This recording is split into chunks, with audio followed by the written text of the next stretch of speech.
Assembly సమావేశాలు ప్రారంభమయ్యాయి. లైవ్లో చూద్దాం. సభలో ప్రశ్నోత్తరాలకు 1 గంట సమయం కేటాయించడం జరుగుతున్నది. ప్రతిరోజు 10 ప్రశ్నలు ఉంటాయి.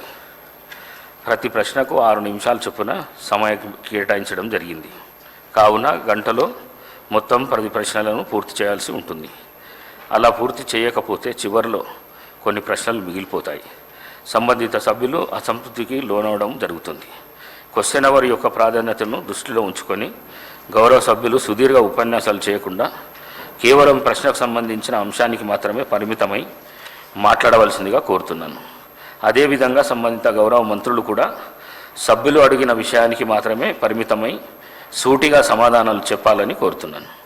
గౌరవ మంత్రులు మరియు సభ్యులు ఈ విషయాన్ని దృష్టిలో ఉంచుకొని వ్యవహరించి సభకు పూర్తిగా సహకరిస్తే నిర్దేశించిన సమయంలో అన్ని ప్రశ్నలు పూర్తి చేసుకోవడంతో పాటు తద్వారా రాష్ట్ర అభివృద్ధికి మేలు చేసిన వారు అవుతారు.